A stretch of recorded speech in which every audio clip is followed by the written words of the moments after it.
రెండు తెలుగు రాష్ట్రాల్లో ఆంధ్రజ్యోతి యాజమాన్యం పాఠకుల కోసం car and bike race lucky డ్రాను ఎంతో ప్రతిష్టాత్మకంగా నిర్వహిస్తోంది. ఆంధ్రజ్యోతి 22వ వార్షికోత్సవం సందర్భంగా జూబ్లీహిల్స్లోని ఆంధ్రజ్యోతి హెడ్ ఆఫీసులో car and bike race lucky draw నిర్వహించారు.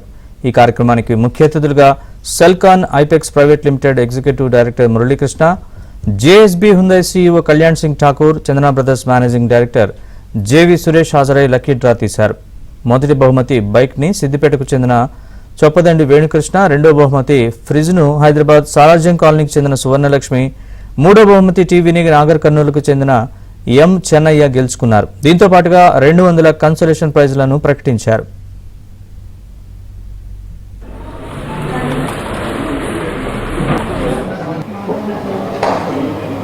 నెంబర్ పెట్టండి సార్, ఒకసారి వెళ్తాను సార్, కాల్ చేసి